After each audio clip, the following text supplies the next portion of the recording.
Tiba-tiba, Panji dan Rido berdiri di depan musola dengan nafas ngos-ngosan.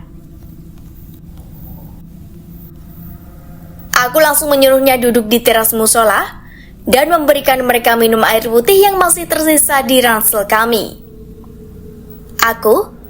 Kalian pergi kemana? Panji, aku tadi hampir dapat ayamnya, tapi gara-gara si Rido nih, ngagetin aku dari belakang. Ayamnya malah lari ke persawahan. Rido? Aku mengejar si Panji nih sampai di sebuah persawahan. Oh iya, kalian kok bisa di sini? Daniel? Kami sampai ke sini karena mengikuti kalian juga tadi. Rido? Tadi kita berdua setelah sampai di persawahan itu, kita bertemu kakek tua yang membawa kayu bakar. Sepertinya dia baru keluar dari hutan. Orang tua itu yang mengajak kami ke kampung ini. Iqbal? Terus kakek itu kemana? Panji? Kakek sialan itu tadi mengajak kita berdua ke rumahnya. Tiba-tiba dia ngasih minum air, tapi di dalam gelasnya banyak banget belatungnya. Memang gila si kakek itu. Rido? Iya, masa kita disuruh minum air yang ada belatungnya? Mana bau lagi? Aku aja hampir muntah tadi. Kita berdua menolak. Kakek itu malah marah-marah ke kita dan katanya mau menjadikan kami cucunya. Panji, memang gila itu kakek sialan. Untung kita berdua pura-pura mau ke toilet yang ada di luar rumahnya dan langsung lari. Terus gimana? Kalian dikejar nggak? Rido? Enggak, kakek itu tidak mengejar, tapi malah berteriak ke kita dengan suara yang sangat seram. Aku lihat wajahnya juga seketika berubah menjadi seram dan muncul tanduk dari kepalanya. Makanya kita berdua lari dan mendengar suara azan dari musola ini. Panji? Iya, Cok. Tapi kalau kita sampai ketangkap, aku pukul sih kakek itu. Rido? Kalau kalian nggak ketemu orang gila kan di sini? Daniel? Enggak, tapi kayak aneh aja di kampung ini. Iqbal? Sebenarnya apa sih yang terjadi di sini? Kalian lihat orang-orang di kampung ini nggak? Kelakuannya agak aneh. Rido? Iya, memang agak aneh juga. Kenapa di sini ada perkampungan? Daniel? Terus bagaimana ini? Kita balik aja ke tempat tadi. Kita kembali lanjutkan mendakinya. Iqbal? Iya, besok pagi kita lanjutkan pendakian. Kan Rido sama Panji sudah ketemu. Panji? Kalian berempat lanjutkan saja mendaki. Aku mau lihat-lihat kampung ini. Di sini, cewek-ceweknya cantik-cantik dan manis banget. Minimal, aku dapat satu lah nanti, hehehe. Sambil tersenyum. Lah kok gitu? Rencana kita kan untuk mendaki, bukan malah cari cewek. Panji? Udahlah, nanti aku balik ke parkiran kok. Orang sini pasti tahu jalan ke parkiran tempat awal kita mendaki, dan nanti aku tanya sama mereka. Rido? Kamu jangan buat masalah deh, Panji. Nanti kalau kamu dikira orang jadi kampung ini bagaimana? Panji, kalian jangan khawatir. Aku bisa jaga diri kok. Kalau ketemu sama kakek itu lagi, lihat nih aku bawa apa. Sambil mengeluarkan sebilah pisau dari ranselnya. Kamu jangan nekat deh, Panji. Panji, enggak kok. Ini cuma buat nakutin orang saja. Kalau mereka berani macam-macam sama aku, katanya dengan nada sombong. Tiba-tiba, di tengah percakapan kami, bapak yang menjadi marbot di musola itu tiba-tiba keluar dan memotong pembicaraan kami. Bapak marbot? Assalamualaikum. Kami langsung serentak menjawab waalaikumsalam. Bapak Marbot, maaf karena telah mengganggu percakapan kalian, katanya sambil tersenyum. Bapak ini tampak ramah sekali kepada kami. Setiap beliau berbicara, wajahnya selalu tersenyum. Aku, iya Pak, tidak apa-apa. Bapak Marbot, ayo kalian duduk dulu di sini, mengajak kita duduk di teras musola. Kami semua langsung duduk di teras musola. Ridho dan Panji kemudian membuka sepatu mereka dan pergi cuci muka di tempat wudhu. Bapak Marbot, kalian dari mana? Daniel, kami pendaki Pak. Kami semua bukan dari kampung ini Pak. Bapak Marbot, oh begitu. Terus kenapa kalian bisa sampai ke kampung ini? Aku, teman kami tadi mengejar ayam di hutan.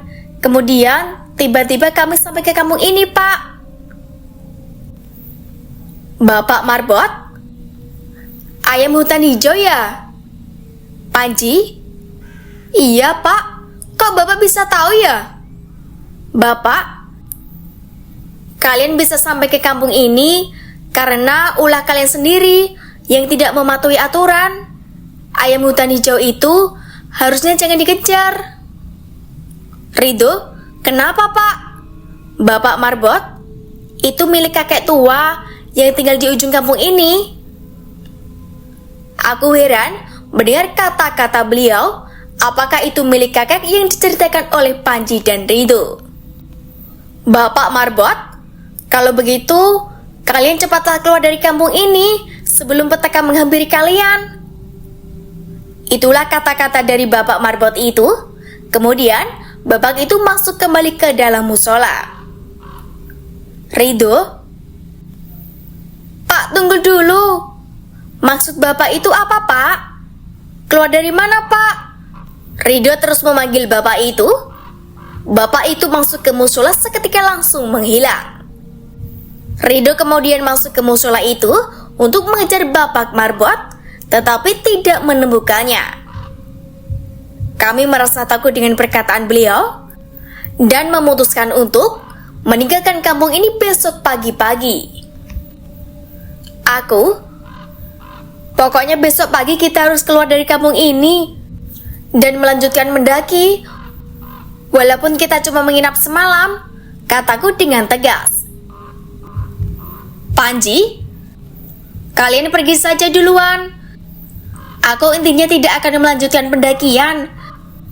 Aku akan tunggu kalian nanti di parkiran motor. Ridho, sebaiknya kita jangan melanjutkan pendakian Ron. Bekal kita juga sudah menipis. Kita pulang saja. Iqbal, iya Cok, kita pulang saja. Aku sudah gak nyaman di kampung ini. Aku pengen cepat-cepat pulang. Daniel, tapi bagaimana cara kita pulang? Kita tidak tahu kita ada di kampung apa ini.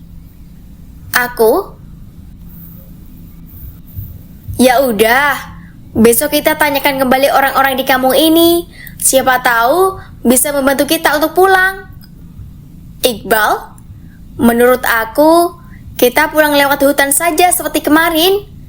Perasaan aku tidak enak kalau kita pulang lewat jalan raya. Panji, terserah kalian mau pulang lewat mana. Intinya aku akan pulang belakangan. Minimal nginap semalam lagi lah. Ridho, kamu apa-apaan sih Panji? Kami berempat pun berdebat dengan Panji yang ngotot mau berlama-lama di kampung ini. Setelah kami berdebat lama dengan Panji, akhirnya Panji setuju untuk pergi besok pagi meninggalkan kampung ini. Kemudian Ridho dan Panji makan nasi yang masih tersisa karena katanya mereka belum makan dari tadi. Setelah makan, kami menunggu Isya untuk kembali sholat. Tetapi sudah lebih dari 2 jam kami menunggu, Marbot musola itu tidak kunjung kembali. Tiba-tiba, semua lampu di desa itu mati. Aku takut nih, kita masuk ke dalam tenda aja yuk. kata Iqbal dengan ketakutan. Ridho, ayo kita masuk saja. Di sini juga dingin. Ridho dan Panji kemudian membangun tenda dan kami langsung masuk ke dalam tenda untuk tidur. Kami semua tertiup lelap. Kemudian aku tiba-tiba kebelit kencing. Aku membangunkan Daniel untuk menemaniku ke toilet di musola. Aku, Nil, bangun Nil, temenin aku kencing dong. Daniel, kamu ajakin Iqbal aja, aku ngantuk. Aku kemudian menggerakkan tubuh Iqbal untuk membangunkannya, tetapi dia juga tidak mau. Akhirnya, aku keluar sendirian. Aku membuka pintu tenda dan mengeluarkan kepala untuk melihat area sekitar. Di luar benar-benar terlihat sepi sunyi. Aku kemudian memberanikan diri keluar sendiri. Aku berjalan tanpa sepatu menuju ke toilet masjid yang ada di sebelah kiri bangunan masjid itu. Tiba-tiba, suara kakek tua yang menyeramkan memanggil namaku. Nak, kesini nak. Kata yang sangat menyeramkan itu datang dari arah belakang musola itu. Tidak berpikir panjang, aku langsung berlari masuk ke dalam tenda lagi. Tidak peduli apakah aku akan kencing di celana. Intinya, aku harus masuk ke dalam tenda. Setelah masuk, aku langsung menutup pintu tenda. Kemudian, aku langsung memakai sleeping bag. Terasa badanku bergetar ketakutan. Daniel yang berada di sampingku terbangun. Kamu kenapa, Ron? Katanya sambil memegang bahuku. Aku, kakek-kakek itu datang lagi, Cok.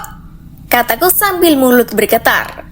Sebaiknya kamu jangan keluar, Neil. Kita tidur aja. Di saat itu, aku berharap pagi segera datang. Karena sudah tidak kuat dan takut terhadap keadaan yang ada di kampung ini. Dengan keadaan takut, akhirnya aku tidur dan tiba-tiba aku terbangun sudah pagi. Aku melihat Daniel dan Iqbal sudah tidak ada di dalam tenda. Kemudian, aku keluar dari tenda dan melihat mereka berempat sedang membuat makanan untuk kami sarapan. Nih, minum kopi dulu, Ron. Tiba-tiba, Ridho menyodorkan segelas kopi hangat kepadaku. Iqbal, kamu tidur nyenyak banget, Ron. Sampai aku nggak tega bangunin kamu. Aku? Iya nih, aku juga gak sadar kalau kalian juga sudah keluar dari tenda. Saking nyenyaknya aku. Ridho, kata Daniel, kamu tadi malam ketakutan, Ron. Kenapa? Aku, sudah, jangan dibahas. Aku lebih memilih untuk tidak menceritakan hal yang terjadi semalam kepada mereka semua. Setelah makanannya siap, kami kemudian sarapan pagi di halaman musola itu. Nil, minta rokokmu dong. Punyaku sudah habis nih, kata Panji kepada Daniel. Sehabis sarapan, memang paling enak buat merokok. Daniel, nih, kamu bisanya minta doang, gak berani beli. Panji, ya udah, nanti kalau kita ketemu warung, aku beli deh. Iqbal, memangnya berani kamu belanja di kampung ini? Panji, emangnya kenapa? Apa yang salah? Kita kan mau beli, bukan mencuri. Daniel, di kampung ini semua orangnya aneh-aneh, Cok. Panji, gak peduli aku. Intinya di kampung ini ceweknya cantik-cantik. Aku, udahlah, kamu jangan pikirin itu lagi. Ayo cepat beresin peralatan makannya. Kita harus cepat-cepat keluar dari desa ini. Kami kemudian membereskan peralatan makan dan melipat tenda. Setelah itu, kami langsung keluar dari halaman musola. Daniel, jadi kita akan pergi kemana ini? Aku, kita tanya bapak yang kemarin aja. Kamu masih ingat rumahnya gak, Nil? Daniel, iya masih. Kami kemudian berjalan menuju jalan tempat kami bertanya kepada bapak-bapak yang kemarin. Betapa terkejutnya kami melihat bapak yang kemarin masih melakukan kegiatan yang sama persis yang dia lakukan kemarin. Hal itu membuat aku langsung mengurungkan niat untuk bertanya kepada bapak-bapak itu. Kita jalan yuk, jangan bertanya di sini, kataku dengan ekspresi takut. Panji, emangnya kenapa?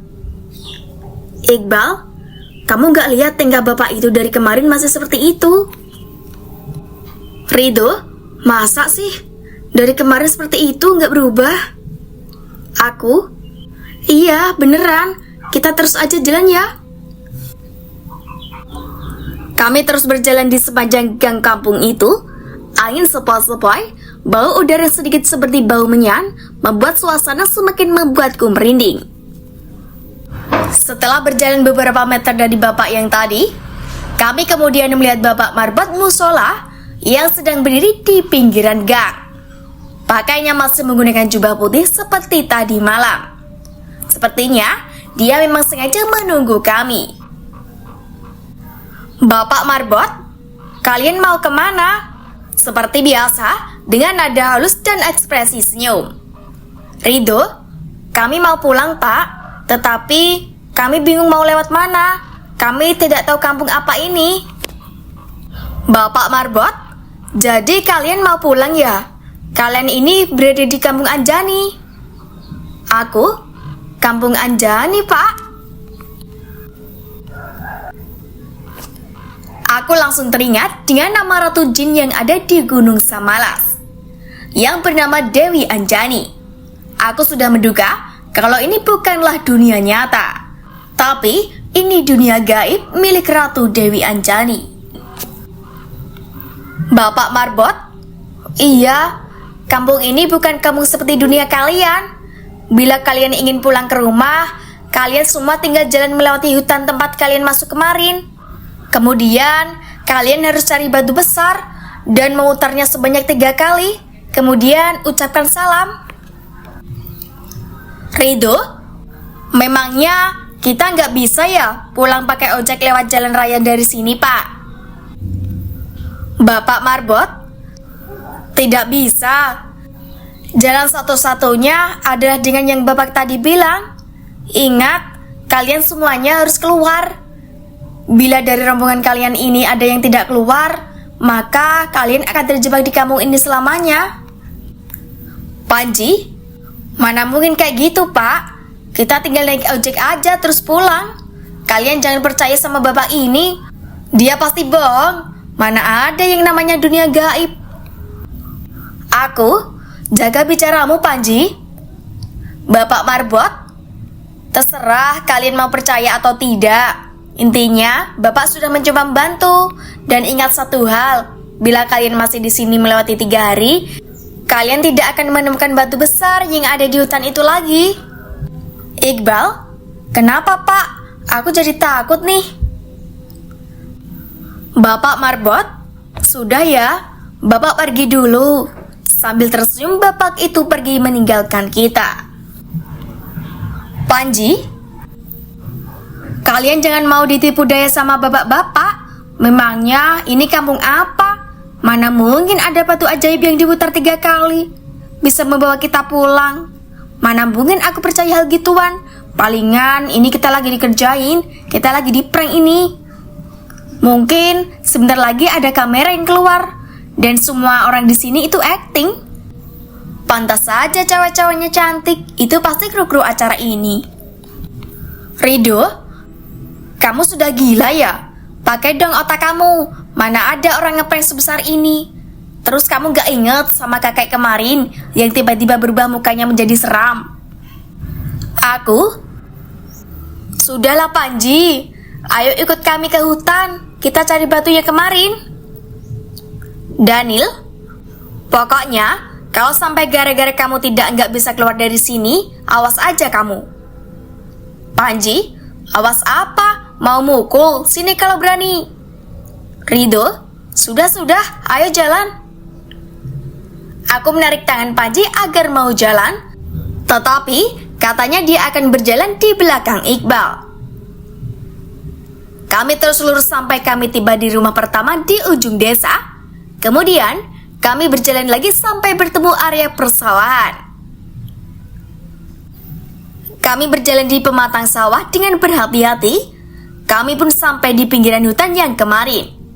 Kemudian, kami berhenti sejenak untuk minum air putih karena haus. Kami pun tidak sadar sama sekali kalau ternyata Panji tidak ada di belakang kita. Aku, Panji di mana, Bal? Tadi kan ada di belakangmu. Iqbal, iya tadi di belakang aku. Kok nggak ada ya? Daniel, jancok memang si Panji ini menyusahkan kita saja. Rido, dia pasti berencana untuk pergi merayu cewek-cewek dan menunggu kita di parkiran motor sesuai rencananya kemarin. Iqbal, jadi gimana ini? Kalau kita tidak keluar dengan lengkap dari kampung ini, kita tidak akan bisa keluar. Daniel, kita tinggalin aja si Panji itu di sini. Aku juga sebenarnya nggak terlalu percaya sama bapak itu. Coba kita ikuti aja jalan kemarin. Kita kan tinggal lurus aja naik melewati hujan ini sampai ketemu jalur pendakian yang kemarin.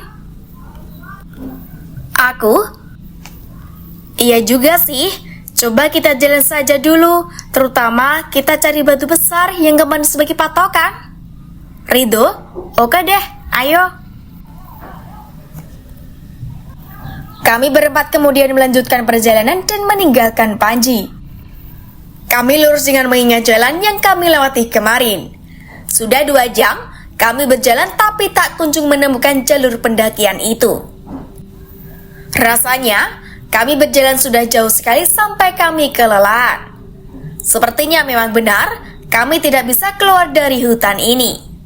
Rido, bagaimana ini? Kita tak kunjung menemukan jalur pendakian itu. Rasanya juga kita sudah sering melihat pohon-pohon ini.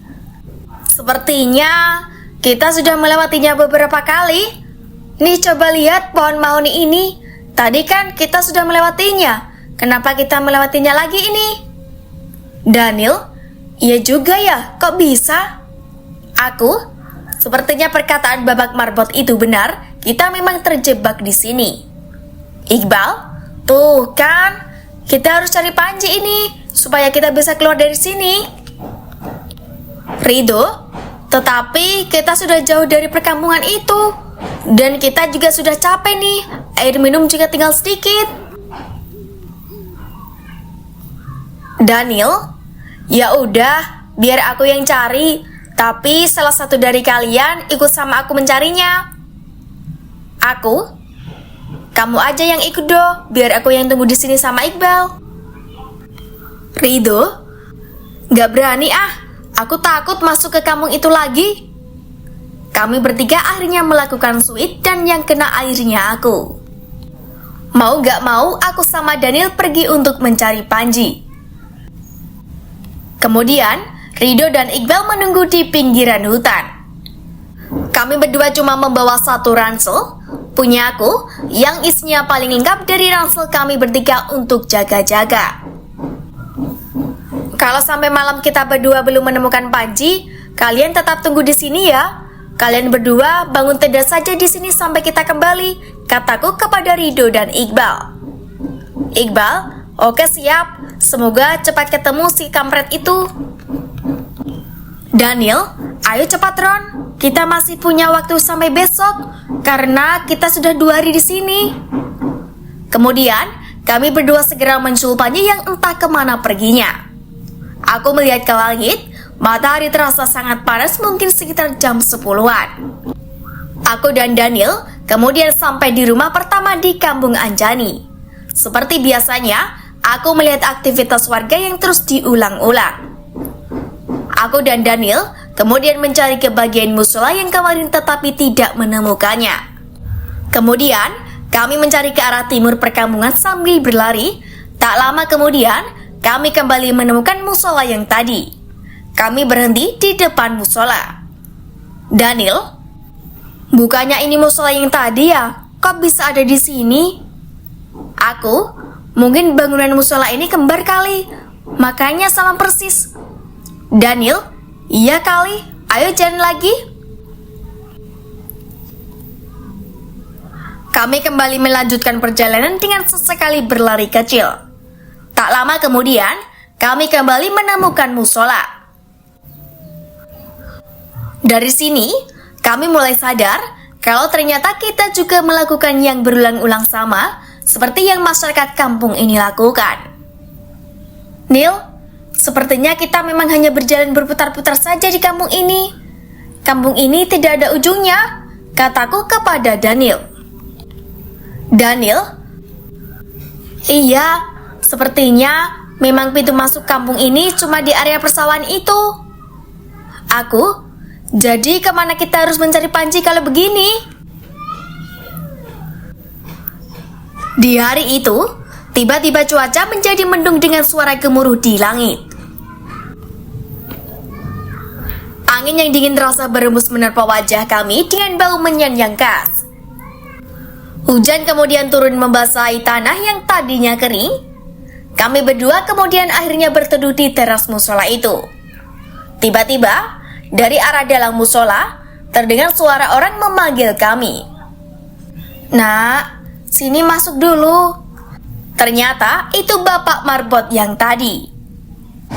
Kami kemudian masuk ke dalam musola itu dan duduk di depan Bapak Marbot yang sedang duduk juga. Bapak Marbot, kenapa kalian belum pergi juga? Kalian memang tidak takut di sini? Atau kalian memang ingin tinggal di sini? Aku, tidak Pak, kami sebenarnya akan pulang, tetapi kami sedang mencari kawan kami yang kembali tadi ke kampung ini. Bapak Marbot, kenapa kawan kalian ingin kembali ke kampung ini lagi? Daniel, dia tidak percaya perkataan Bapak tadi dan berniat untuk pulang menggunakan ojek dari sini. Bapak Marbot, jadi begitu ya? Kalian sudah mengerti kan kampung ini tidak nyata? Daniel, iya Pak, kami sudah tahu. Tiba-tiba, Bapak itu menyentuh dahi kami berdua dengan telunjuk jarinya. Seketika, Bapak itu menghilang. Dan musola yang tadinya bersih menjadi kotor, seram dan berdebu. Kami langsung keluar dari musola dan melihat kalau tidak ada hujan sama sekali. Padahal tadi sedang hujan. Kami kemudian berjalan ke gang itu. Jalan gang itu sudah terlihat tidak seperti jalan. Dan rumah-rumah warga yang tadinya bagus menjadi seperti rumah reot uang dan menyeramkan. Dan ternyata yang lebih menyeramkan lagi, orang-orang yang ada di kampung ini berubah wujud. Ada yang berubah menjadi seekor kuda berkepala manusia. Aku melihat ibu-ibu yang tadinya sedang menyuapi anaknya makan, seketika berubah wujud menjadi makhluk seperti kera tetapi mempunyai sayap. Wajahnya memiliki tanduk yang keluar dari kedua pipinya, matanya hijau. Anak-anak yang sedang bermain di halaman rumahnya berwujud seperti kadal berkepala manusia. Kami berdua merinding ketakutan, kemudian kami berlari masuk ke dalam musola. Daniel di sana mau menangis, saking takutnya melihat makhluk-makhluk itu. Dalam hati aku berpikir, sepertinya kami akan terjebak di sini. Sepertinya ini memang alam jin, dan makhluk-makhluk tadi itu adalah wujud dari jin.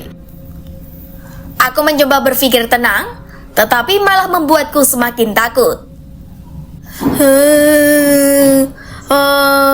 Jangan-jangan kita akan terjebak di sini selamanya, Ron, katanya sambil menangis. Aku, jangan bilang begitu. Sudahlah, kamu jangan menangis. Kami duduk berdua di dalam musola dan bingung apa yang harus kami lakukan. Cukup lama kami di dalam musola itu tanpa berani keluar. Sampai tidak sadar kalau waktu sudah sore. Kami kelaparan di sana dan melihat isi ransel yang cuma tersisa satu bungkus roti. Kami memakannya dengan lahap. Aku, sepertinya kita harus menginap di sini. Kita cari panci besok pagi. Semoga besok keadaan di kampung ini kembali berubah. Daniel, iya, Intinya aku mau pulang. Biarkan saja Panji, jangan dicari.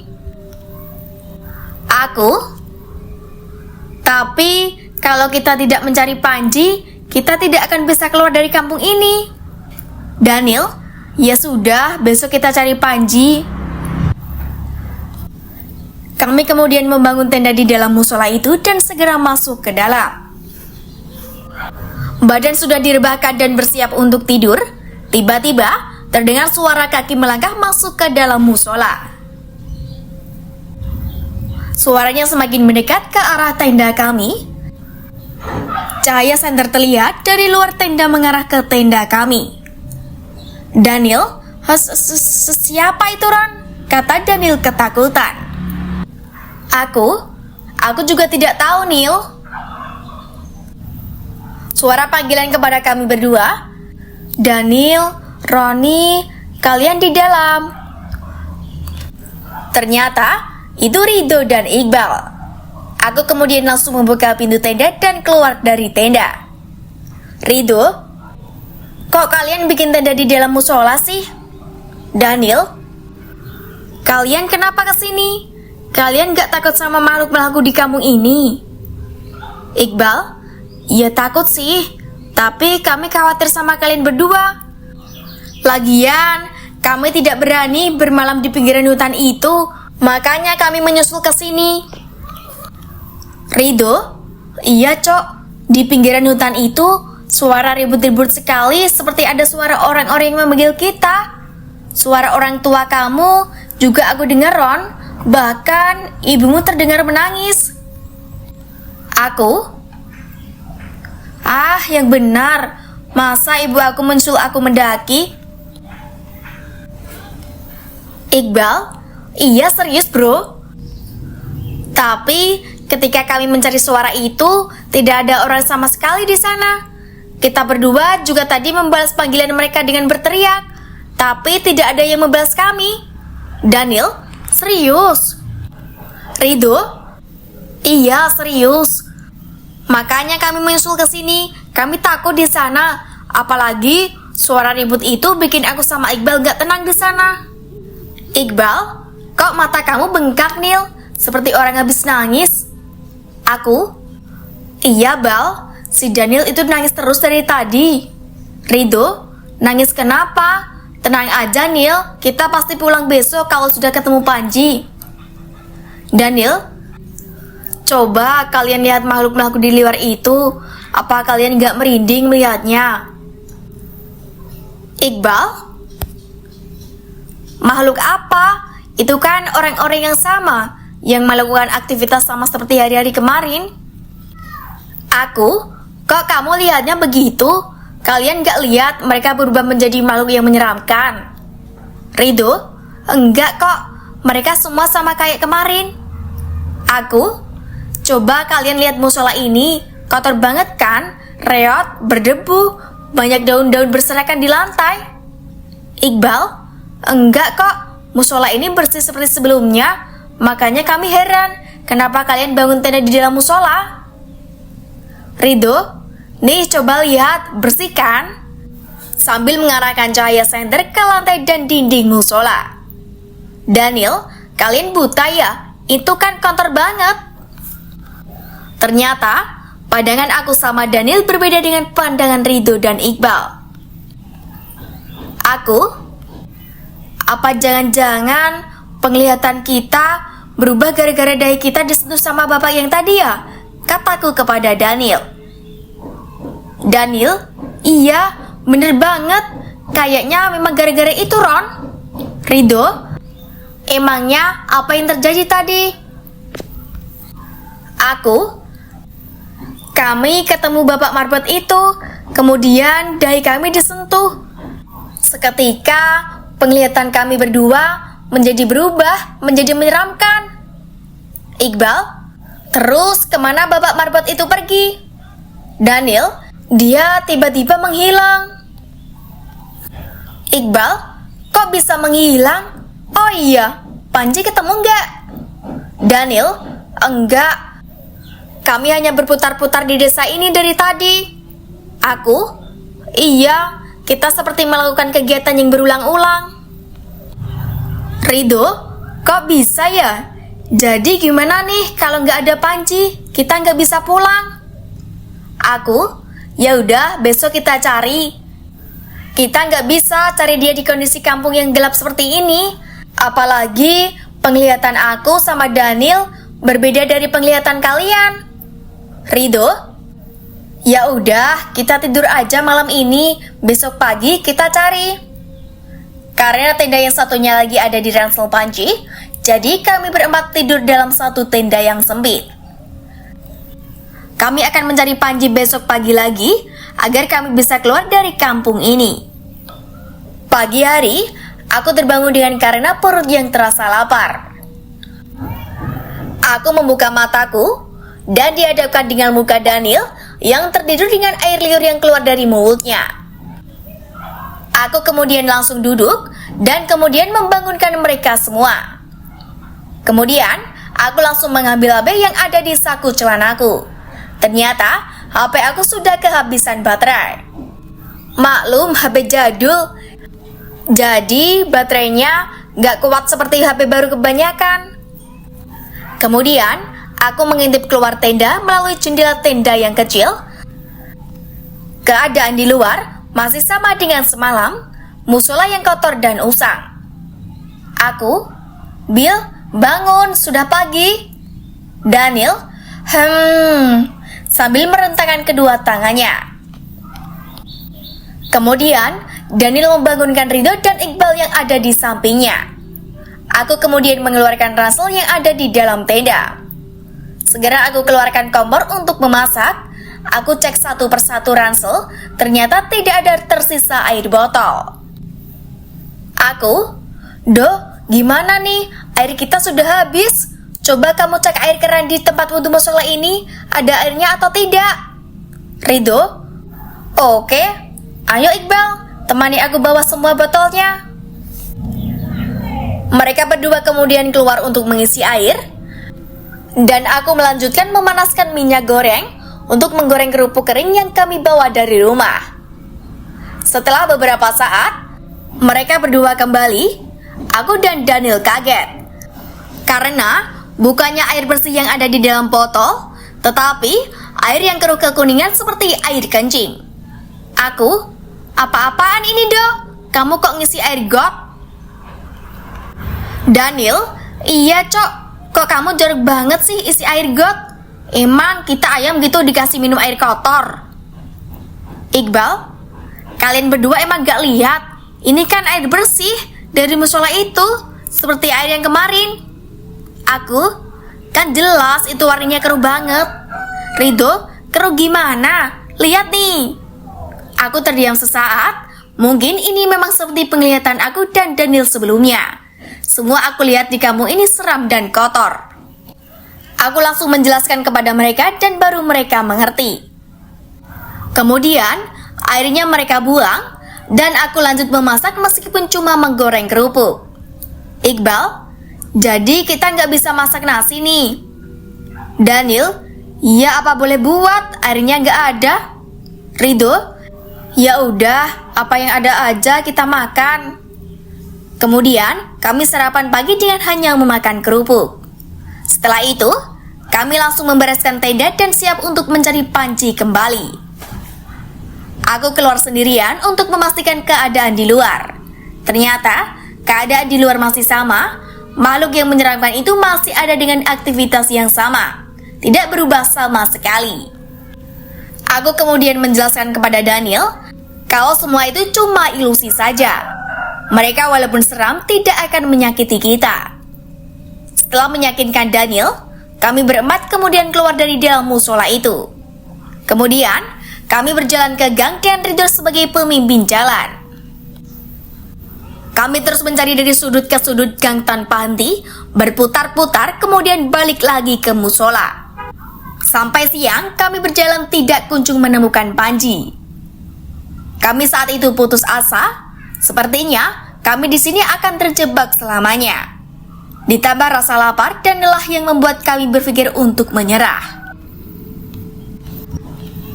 Daniel juga terus saja ketakutan melihat makhluk-makhluk aneh di kampung itu. Sepertinya kita tidak akan menemukan Panji. Sepertinya kita akan terjebak di kampung ini, kataku dengan pasrah. Daniel, iya sepertinya begitu. Aku rindu rumah, aku pengen pulang. Aku bersumpah kalau aku bisa keluar dari sini, aku gak akan lagi mendaki gunung, dengan nada sedih. Ridho, jangan berpikir begitu dulu. Kita pasti menemukan Panji. Tapi ini sudah setengah hari kita mencarinya. Dan ini juga sudah hari ketiga kali berada di kampung ini. Jika tidak keluar hari ini, kita akan terjebak selamanya di sini. Iqbal, jadi bagaimana ini? Apa kita akan tetap mencari Panji dengan memutar-mutar seperti ini? Daniel, begini saja. Kita kembali ke hutan itu. Kita cari batu itu. Kita coba keluar seperti apa yang Babak Marbot itu bilang kemarin. Ridho, tapi Panji kan belum ketemu. Iqbal, sudah. Kita lupakan saja Panji. Dia juga tidak pernah pikirkan keadaan kita. Dia itu egois, bertindak dengan kemauannya aja. Oke lah kalau begitu, kita kembali ke gang menuju persawahan itu. Kami pun menyerah mencari Panji dan akhirnya memutuskan untuk pergi ke batu yang ada di hutan itu tanpa Panji. Setelah berjalan beberapa jam, kami akhirnya sampai di pinggiran hutan. Kemudian, kami memasuki hutan itu dan memulai untuk mencari batu besar yang dimaksud Bapak Marbot itu. Rasa haus yang tak tertahankan membuat aku sedikit pusing. Tenggorokan yang kering yang memaksaku untuk sesekali menelan ludah. Setelah sekitar 1 jam mencari, kami tiba-tiba melihat objek benda berwarna biru dari kejauhan. Kami berempat langsung menuju ke sana dan mendapati bahwa benda itu adalah ransel milik Panji. Segera kami berteriak, memanggil nama Panji sambil mencarinya. Aku mengecek isi ransel itu, tetapi masih utuh seperti biasa.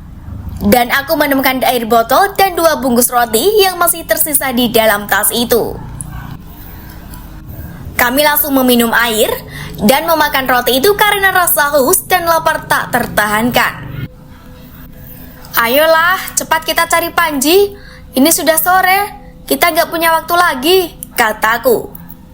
Setelah selesai makan dan minum, kami kemudian melanjutkan mencari Panji di area tempat kami menemukan ransel itu. Tak lama kemudian, kami mendengar suara minta tolong tetapi samar-samar. Tolong. Suara itu sangat kecil dan lemah. Kami terus mengikuti sumber suara itu.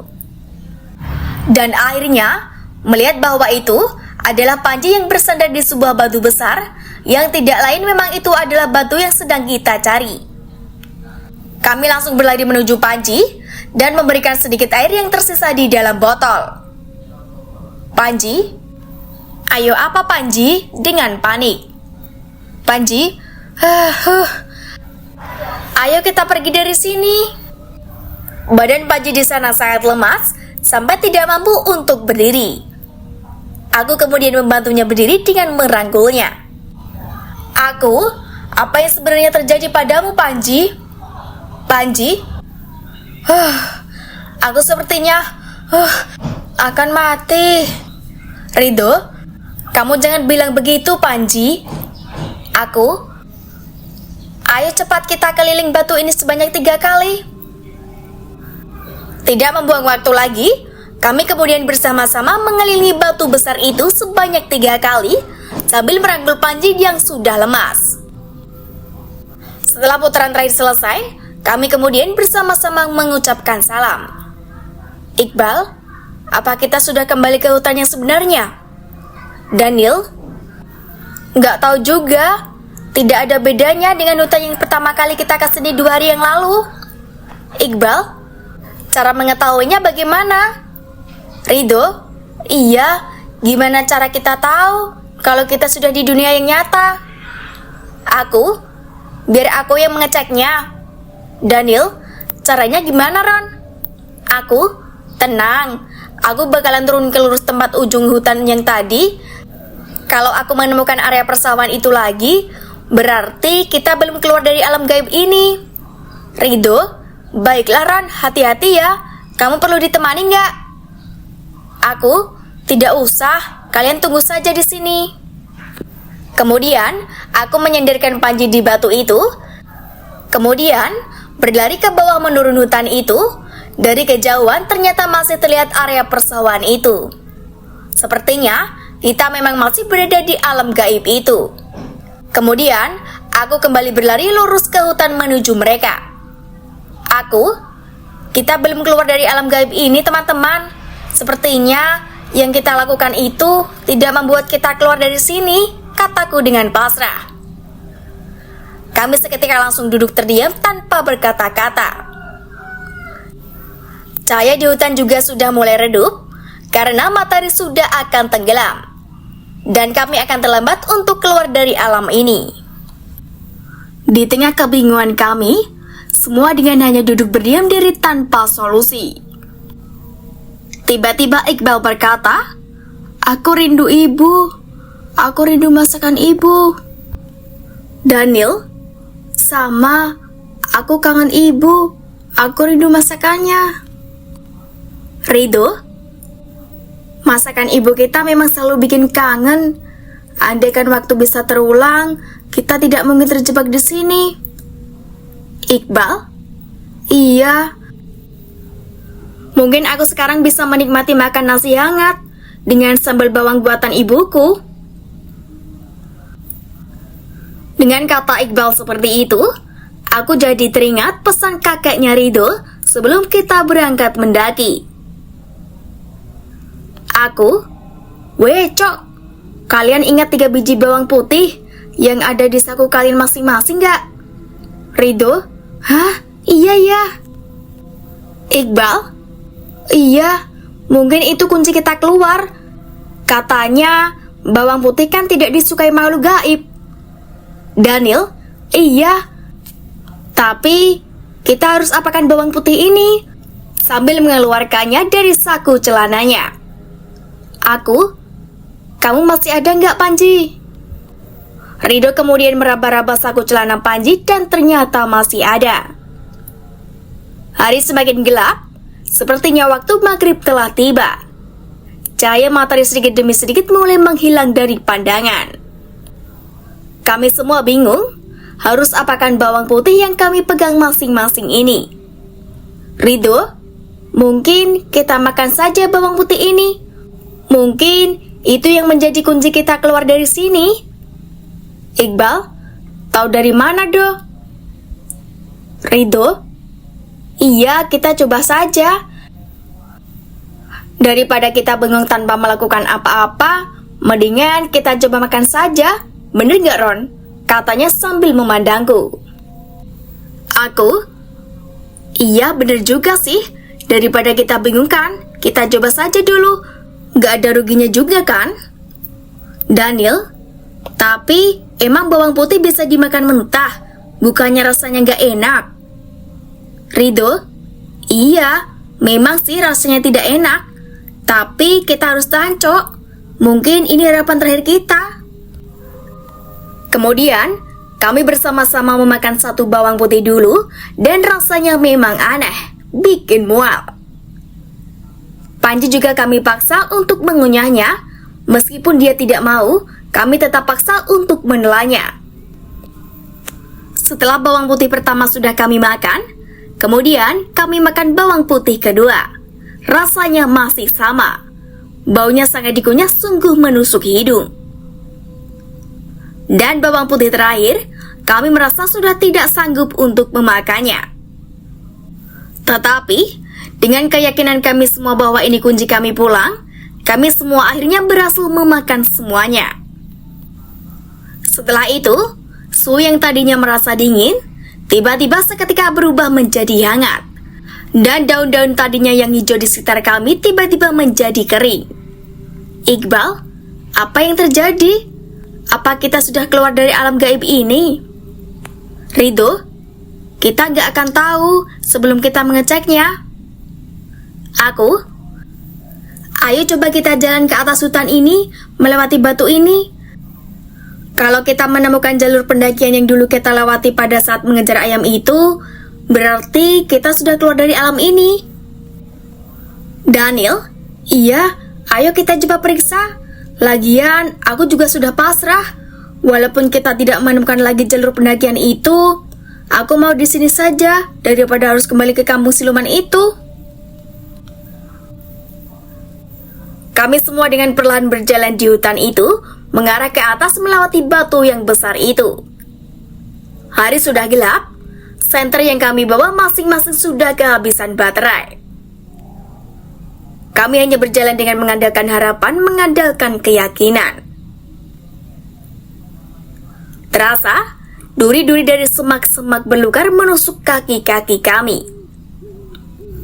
Panji yang hampir pingsan lemas, kami rangkul dengan pelan. Mungkin kami berjalan itu sudah 1 jam lebih. Kami tidak menemukan tanda-tanda bekas jalur pendakian yang membuat harapan kita semua terkubur.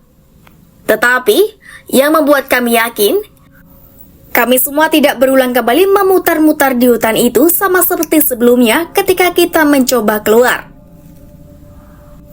Pohon-pohon dan semak-semak yang kami lewati itu berbeda-beda. Tidak ada yang sama seperti sebelumnya. Kami tetap berjalan dan akhirnya melihat cahaya dari kejauhan. Kami dengan penuh kegembiraan segera mendekati arah cahaya itu. Setelah sekitar 10 meter, cahaya itu nampak seperti api unggun. Tiba-tiba, dari arah itu juga terdengar suara tawa orang-orang yang sedang bercanda. Dan nampaknya itu adalah beberapa tenda pendaki yang sedang ngecamp di sana. Kami seketika berteriak minta tolong karena Panji sudah akan pingsan. Seketika para pendaki yang sedang bercanda ria itu berdiri dan berlari ke arah kami yang tiba-tiba keluar dari hutan lebat. "Tolong! Tolong kami!" kataku berteriak. "Kalian kenapa?" Salah satu dari orang-orang itu bertanya kepada kami. Mungkin dia merupakan pemandu wisata yang sedang bersama tamu-tamunya. "Rido, kami pendaki, Pak. Kami sudah 3 hari tersesat di hutan ini." "Bapak pemandu? Sudah 3 hari? Astaga," katanya dengan panik. Pendaki yang lain, "Kalian kok bisa tersesat di sini? Ini kan jalur resmi." "Aku? Maksudnya jalur resmi? Bukannya ini jalur ilegal ya, Mas?" kataku bertanya balik. "Bapak pemandu?" Sudah, kalian bawa temanmu yang sakit itu dulu ke tenda. Sepertinya dia kelelahan." "Rido, baik Pak." Kami semua kemudian pergi ke tempat bapak itu camping. Kemudian kami langsung diberikan air minum dan makanan berupa roti. Kami sangat menikmati makanan itu sampai kenyang. Kemudian Panji disuruh istirahat di dalam tenda itu. Aku sama Rido langsung membangun tenda di sana dan memasukkan ransel. Kemudian kami langsung tidur karena sudah sangat kelelahan. Keesokan paginya, aku terbangun karena suara ribut orang-orang yang tertawa di luar tenda. Aku kemudian melihat jam tanganku. Ternyata jamnya kembali normal, menunjukkan pukul 7.14 waktu Indonesia Tengah. Aku kemudian mengeluarkan kepalaku dari tenda dan melihat bapak pemandu beserta pendaki lainnya sedang memasak. Aku keluar dan langsung berinisiatif membantunya. Aku bantu masak ya, Pak." "Bapak pemandu, kamu sudah bangun ya?" "Sudah, kamu istirahat saja sana." Badan saya sudah pulih, Pak. Saya sudah bugar kembali." "Bapak pemandu?" "Oh ya, kalau begitu kamu bantu saya mengiris sosis itu saja ya." "Baik, Pak." Aku kemudian mengambil sosis yang ada di dalam kemasannya. Aku belum pernah melihat merek sosis seperti itu sebelumnya. Tapi, Aku tidak terlalu memperdulikannya. Aku langsung membuka sosis itu dan mengirisnya. Pak pemandu, oh iya, nama kamu siapa? Saya Roni, Pak. Pak pemandu, oh, kalian semua dari mana? Kami dari kota, Pak. Pak pemandu, bagaimana ceritanya kalian kok bisa tersesat? Padahal di jalur pendakian ini sudah banyak petunjuk jalan. Kami 3 hari yang lalu melewati jalur yang dilarang. Kemudian kami mengejar ayam ke hutan dan sampai kami ketemu sebuah perkampungan dan tersesat di sana. Pak pemandu, bukannya di gunung ini tidak ada jalur yang dilarang? Semua jalur pendakian di sini kan resmi. Terus, mana bisa ada perkampungan di tengah hutan ini? Kita kan sudah jauh dari gerbang pendakian. Ini kan tempat kita camping ini jalur ilegal kan, Pak? Kami 3 hari lalu mengejar ayam dari sini, Pak, ke arah hutan itu, sambil menuju ke arah hutan. Pak pemandu, kamu bagaimana sih? Ini jelas jalur resmi, dan arah hutan yang kamu tunjuk tadi itu kan tebing curam. Makanya tadi malam kami semua yang di sini heran, kenapa ada seseorang yang minta tolong dari arah tebing sana? Waduh, yang bener, Pak. Dari perkataan Bapak itu, aku semakin percaya kalau perkampungan yang kami singgahi kemarin merupakan kampung gaib. Aku di sini tidak mau menceritakan Bapak ini, kalau kami semua sebenarnya telah masuk ke kampung gaib. Pak pemandu, kalau kamu masih belum percaya juga, coba kamu berjalan ke hutan arah kalian datang tadi malam itu. Kemudian, Rido tiba-tiba keluar dari tenda dan duduk di sampingku. Sudah bangun ya, Do? Rido? Iya, Ron. Aku tidur nyenyak banget tadi malam. Gimana keadaan Panji, Do? Rido? Aman. Sepertinya dia memang sangat kecapean. Dia masih tidur tuh. Oh iya, Pak. Kenalin nih teman saya, namanya Rido. Pak pemandu, oh iya, salam kenal ya. Sambil berjabat tangan dengan Rido. Kata bapak ini, di arah kita datang tadi malam itu tebing curam, Do. Rido, yang bener kamu, Ron.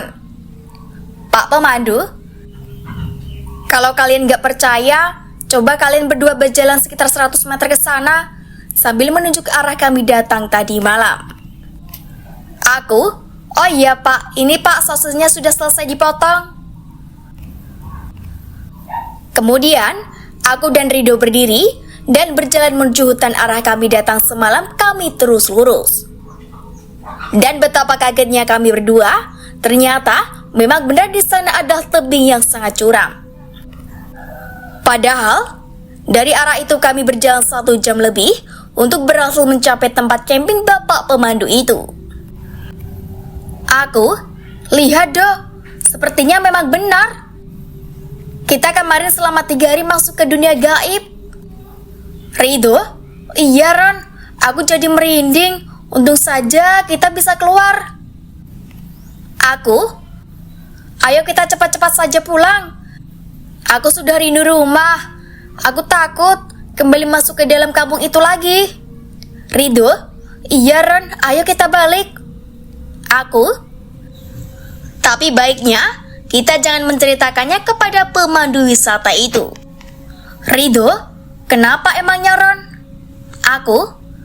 Mereka pasti tidak akan percaya kalau kita sudah masuk ke dalam kampung gaib.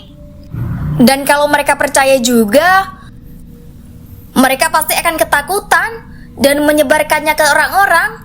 Terus, tidak ada yang berani mendaki lagi di gunung ini, kataku.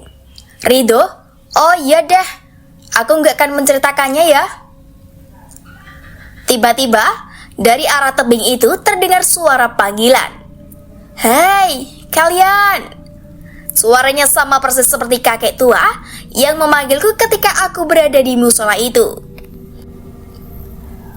Kami berdua kemudian berhenti dan menoleh ke belakang dan melihat sebuah kepala kakek-kakek tua yang seram sekali, sama seperti makhluk-makhluk yang menyeramkan di kampung itu.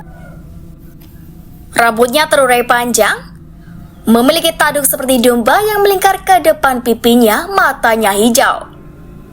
Tetapi kami tidak melihat badannya, hanya kepalanya saja. "Beraninya kalian keluar dari kampung ini," katanya dengan seram dan marah. "Ampun kak, kami tidak akan mengulanginya lagi," kataku menjawab dengan nada ketakutan. Kakiku sudah bergetar. Ridho yang ada di sampingku tadi seketika langsung berlari meninggalkanku. "Lari Ron, lari!" kata Ridho sambil berlari. Aku masih terdiam melihat kepala kakek itu. Tiba-tiba dia berdiri, dan ternyata badannya itu adalah ular dan kepalanya itu manusia. Tanpa berpikir panjang, aku seketika langsung berlari. "Tunggu aku doh," kataku sambil berlari. Kami berlari sampai tempat camping itu. Mereka semua kaget karena berlari seperti habis dikejar setan. "Pak pemandu, kalian kenapa?" "Ridho, ada makhluk jadi-jadian." Aku, "Doh, jangan," sambil menepuk pundak Ridho. "Gak ada apa-apa kok pak," sambil menahan raut wajah yang panik dengan wajah tersenyum. "Pak pemandu, kalian ini apa-apaan sih? Mana ada makhluk jadi-jadian di sini?" Aku, "Iya pak, mana ada. Nih si Ridho aneh-aneh saja." "Ridho, Ron, kita balik yuk." Dengan panik, Ridho langsung masuk ke tenda dan membangunkan Panji, Daniel, dan Iqbal yang sedang tertidur. "Pak pemandu, kok kalian buru-buru banget ya? Ini makanannya belum matang." Aku juga merasa ketakutan dan setuju untuk segera meninggalkan tempat ini. Aku, "Iya pak, mereka kangen sama orang tua, makanya kita ingin cepat-cepat pulang, karena kita sudah tersesat di hutan ini selama 3 hari. "Pak pemandu, tapi teman kalian yang satunya ini masih sakit." Iqbal dan Daniel kemudian keluar dari tenda karena dibangunkan oleh Ridho. "Pak pemandu, ayo makan dulu." Pendaki yang lain, "Apa sih yang sebenarnya terjadi?" Aku, "Gak ada apa-apa kok mas." Pendaki yang lain, "Kenapa kalian seperti ketakutan sekali?" "Pak pendaki, iya, kalian ceritakan saja apa yang terjadi kepada kalian kemarin." Panji tiba-tiba keluar dari tenda dan langsung menjawab perkataan pemandu itu. "Panji, kami kemarin masuk ke alam jin." "Pak pemandu, alam jin? Maksudnya?" Semua pendaki yang di sana terkejut mendengar Panji. Aku, "Apa-apaan sih kamu Panji? Mana pernah kita ke alam jin, iya kan doh?" Panji, "Kamu yang kenapa Ron? Kita kan jelas-jelas kemarin tersesat selama 3 hari di alam jin itu," katanya Panji membalas. Panji orangnya tidak bisa diajak kompromi, mulutnya memang tidak bisa ditahan. Panji, "Iya pak, alam jin. Itu sebabnya kita kemarin keluar dari hutan sana. Di tepi yang babak maksud itu ada perkampungan jin yang tak kasat mata." Pendaki yang lain, "Yang benar mas, aku jadi takut nih." "Pak pemandu, kampung jin seperti apa? Bapak sudah sering bolak-balik memandu pendaki di semua jalur pendakian, tetapi Bapak tidak pernah bertemu perkampungan itu." Daniel, "Iya pak, benar kata Panji. Sebaiknya kita segera pulang pak. Di hutan ini angker pak. Kemarin kami menemukan kampung yang isinya di sana makhluk-makhluk menyeramkan." Pendaki yang lain, "Waduh, aku jadi takut. Kita pulang saja kalau begitu. Kita jangan melanjutkan pendakian ini," sambil menatap Pak Pemandu itu. "Pak Pemandu, tenang, nggak ada yang seperti itu. Mungkin mereka cuma kelelahan karena tersesat kemarin," kata Pak Pemandu menjelaskan. Iya, bener itu Pak. Kita kelelahan kemarin, makanya kita ngawur ngomongnya. Maaf ya Pak." "Ridho, ayo kita pulang saja," sambil membereskan tenda. Iya Pak, kami pulang duluan kalau begitu ya. Jangan percaya omongan teman-teman saya ya Pak. Mereka itu bohong, maaf ya Pak." "Panji, kamu kenapa nutup-nutupi Ron? Terserah kalian mau percaya atau tidak. Yang penting kita sudah kasih tahu yang sebenarnya terjadi." Pendaki wanita, "Aku ikut pulang aja Pak Pemandu. Aku takut apa yang dikatakan mereka itu benar." Pendaki laki-laki, "Iya Pak, saya juga mau ikut pulang saja. Pacar saya nggak berani nih," ucapnya sambil menggandeng pacarnya. Pak Pemandu, "Baiklah, kalau semuanya ingin membatalkan pendakian ini, apa boleh buat. Kita berangkat pulang hari ini meskipun belum sampai puncak." Waduh, kok semuanya jadi ikutan pulang? Maaf ya Pak, gara-gara kami, Bapak jadi kehilangan tamu." Pak Pemandu, "Sudahlah Ron, Bapak juga sudah dibayar 80% sebelum berangkat mendaki. Jadinya, Bapak tetap mendapatkan uang meskipun tidak sampai puncak." "Oh iya deh Pak, sekali lagi kami minta maaf ya." Kemudian kami semua sarapan pagi dan dilanjutkan dengan membongkar tenda masing-masing dan memasukkannya ke dalam ransel. Oh iya, para pendaki yang menyelamatkan kami itu terdiri dari 8 orang, 3 wanita dan 4 pria beserta Bapak Pemandu itu. Mereka semua tidak melanjutkan pendakian karena takut dengan cerita kampung Jin yang kami masuki kemarin. Mereka akhirnya mengikuti kami pulang dan berjalan bersama-sama.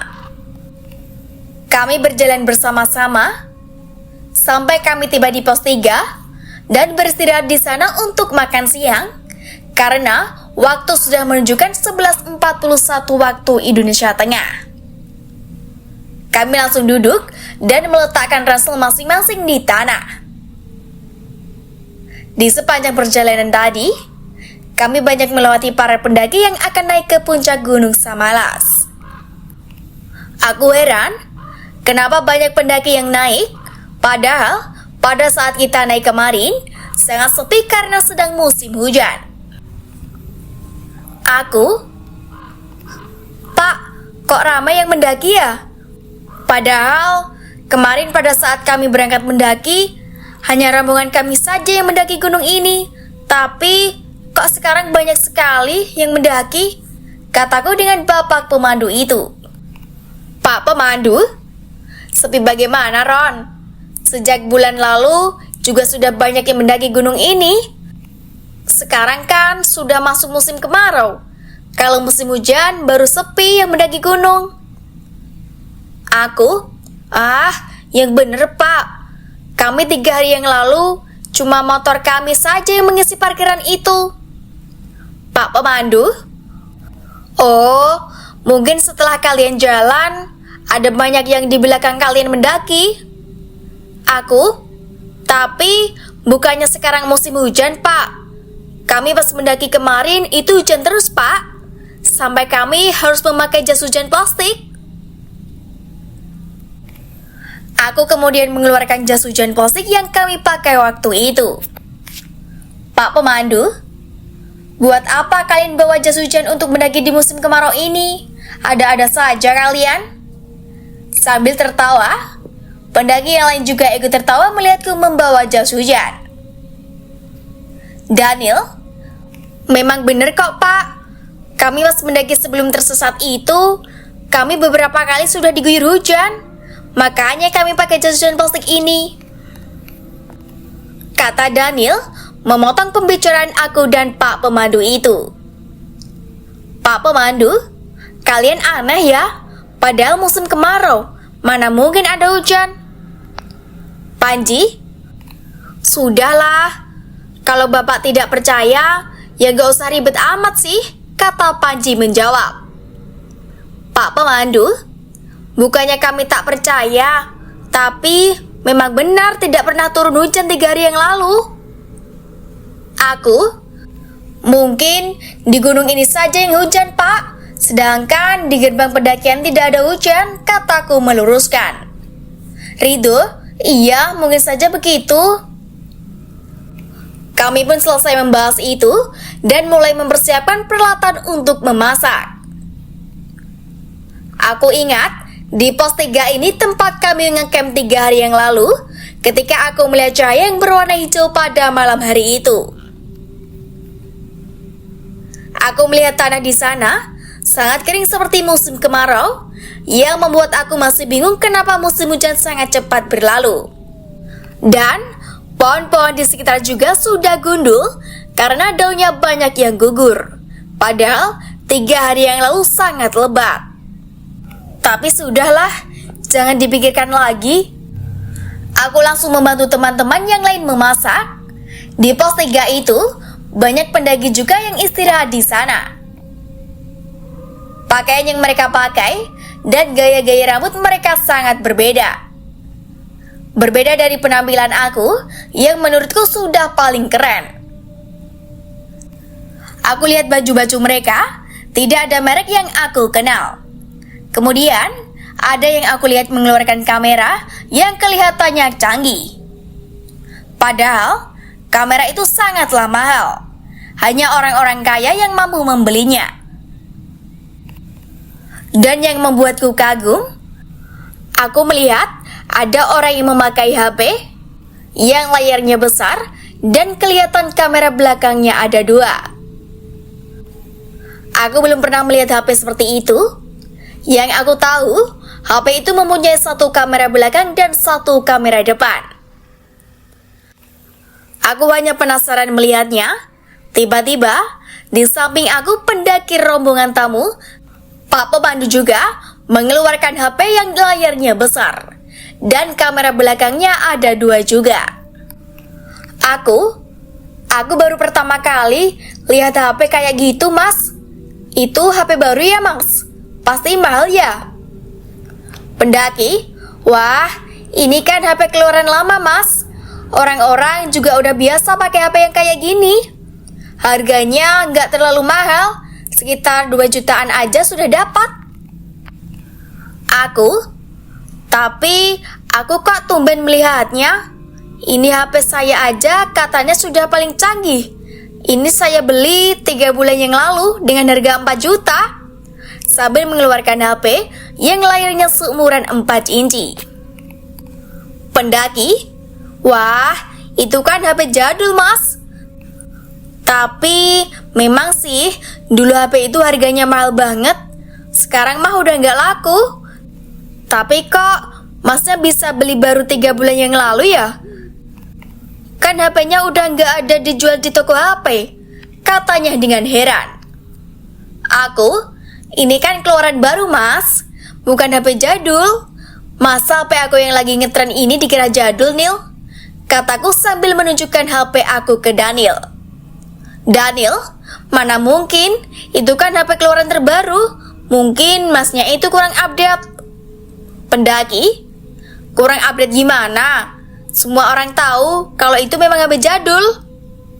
Pak Pemandu, itu kan HP mahal zaman saya muda dulu, katanya. Yang bener, Pak. Pak Pemandu, iya benar. Bapak waktu muda dulu, baru lulus kuliah, mana ada uang buat beli HP semahal itu. Tapi sekarang kan zaman sudah berubah. Sekarang HP sudah semakin canggih dan harganya juga semakin murah. Daniel, wah, emang bapak muda dulu tahun berapa, Pak? kok udah ada HP kayak punya Roni itu? Pak Pemandu, itu sekitar 12 tahun yang lalu, mungkin 2005 atau 2006 kalau nggak salah.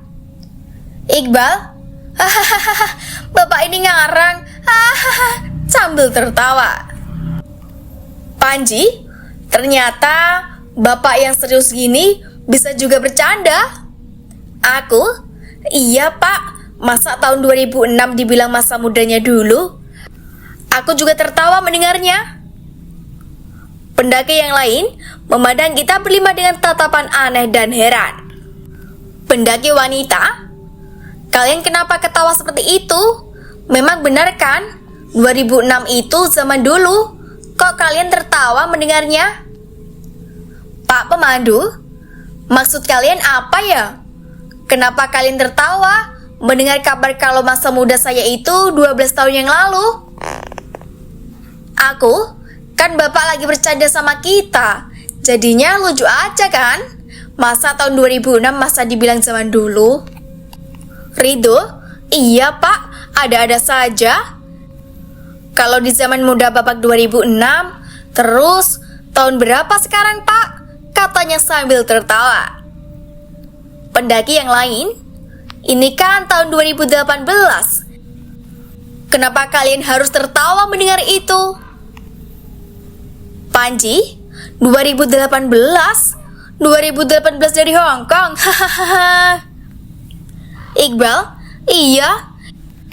Ini kan tahun 2006. Kalian kenapa sih? Katanya. Pak Pemandu, lah kok kalian bilang 2006? Katanya dengan heran. Aku, iya pak, kan memang benar ini di tahun 2006. Memangnya ada salah apa pak? Pendaki yang lain semakin heran mendengar kami yang mengatakan kalau tahun ini adalah 2006. Pak Pemandu, sekarang ini tahun 2018. Kenapa kalian semua bilang tahun 2006? Mungkin kalian masih kecapean. Coba kalian istirahat saja dulu. Iqbal, kami nggak capek pak. Kami baik-baik saja kok. Ini memang 2006. Kami berangkat mendaki 4 hari yang lalu dan tersesat selama 3 hari di sebuah kampung di tengah hutan tempat arah kami datang kemarin, Pak. Pak Pemandu, memang benar kalian semua butuh istirahat. Ayo istirahat saja dulu, biar bapak yang memasak untuk kalian makan siang. Panji, kalian mungkin yang kecapean. Ini jelas-jelas tahun 2006. Malah dibilang 2018. Konyol banget bercandanya. Pendaki yang lain, coba kamu lihat tahun berapa mie instan ini kadaluarsa. Katanya sambil menunjukkan 1 bungkus mie. Panji kemudian mengambilnya dan membaca tanggal kadaluarsa. Seketika, Panji langsung terdiam dan melepaskan mie instan itu ke tanah. Panji, coba kalian lihat Ron, katanya sambil bengong. Aku kemudian mengambil mie instan dan melihat memang benar tanggal kadaluarsa di tahun 2020. Aku juga langsung terdiam, kebingungan dengan apa yang terjadi. Pak Pemandu, kalau kalian masih belum percaya, ini coba lihat uang ini. Tahun berapa uang ini dicetak?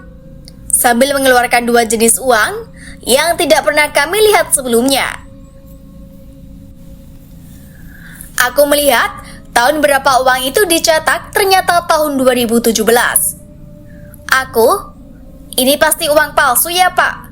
Kok ada uang seperti itu? Kataku heran. Pak Pemandu, ini uang baru. Ini uang resmi Indonesia. Baru dikeluarkan tahun lalu. Daniel, uang Indonesia itu kayak gini pak, sambil mengeluarkan uang 10.000 keluaran 2002. Pendaki yang lain, itu kan uang jadul, sudah tidak berlaku sekarang. Kami semua semakin bingung dengan apa yang terjadi dengan orang-orang ini dan tahun berapa yang sebenarnya sekarang. Pak Pemandu, Memangnya sebenarnya kalian mendaki tahun berapa sih? Kok bisa-bisanya bilang kalau ini 2006? Aku? Iya, 4 hari yang lalu, Pak. Ini potongan karcis saya. Masih saya simpan di kantong tas ransel. Aku kemudian mengeluarkan potongan karcis, masuk dari Taman Nasional Gunung Samalas. Pak pemandu itu kemudian mengambilnya dari tanganku dan melihatnya. Bapak itu langsung terkejut, seakan tidak percaya apa dilihatnya. Pak pemandu, ini kan karcis masuk tahun 2006, katanya tercengang. Ridho? Lah, memang iya tahun 2006, Pak. Pandai yang lain? Yang bener, Pak. Sambil mengambil potongan karcis itu dari tangan pemandu itu. Pendaki di sana semua tercengang. Semuanya melihat potongan karcis pendakian yang aku keluarkan. Di sana tertulis tanggal 7 November 2006. Pak pemandu, Kak, kamu lahir tahun berapa? Sambil memandangku. Aku 1985, Pak. Sekarang umur saya 21 tahun. Dengan perkataanku seperti itu, semuanya langsung kaget dan berdiri. Mereka semua menatap kami dengan tajam. Pendaki wanita, yang bener kamu. Kamu jangan bohong deh. Pak pemandu, kamu anak kuliah Universitas Mataram kan? Aku, iya, kok Bapak bisa tahu? Pak pemandu, Fakultas Hukum. Ridho, kok Bapak bisa tahu semua tentang Roni, Pak? Pak pemandu, kalian 3 orang dari fakultas yang sama kan? Yang mendaki Gunung Samalas 2006? Terlihat bibirnya bergetar. Daniel, Bapak orang hebat ya. Kok bisa tahu kalau saya, Ridho, dan Roni satu fakultas? Pemandu itu langsung meraba-raba badan kami. Badannya bergetar seperti baru melihat setan. Pak pemandu, ayo, cepat kalian semua harus turun. Dengan nada tergesa-gesa. Iqbal, kenapa Bapak tiba-tiba terburu-buru? Pak pemandu, pokoknya kalian harus cepat kembali. Pokoknya kalian harus cepat kembali. Kita harus secepatnya melaporkan kalian ke petugas. Dengan suara yang panik, tangannya bergetar ketakutan. Aku, kita makan dulu kan, Pak? Ini makannya belum matang. Pendaki wanita, iya Pak, kenapa kita jadi terburu-buru seperti ini? Pendaki yang lain, Pak, sebenarnya apa sih yang terjadi sama mereka? Kenapa Bapak tiba-tiba ketakutan seperti ini? Bapak pemandu itu tiba-tiba mengeluarkan dompet dari tas lempangnya. Dia langsung mengeluarkan KTP-nya. Pak pemandu, nih lihat KTP Bapak. Terlihat tidak ada yang salah dengan identitas Bapak itu di KTP-nya.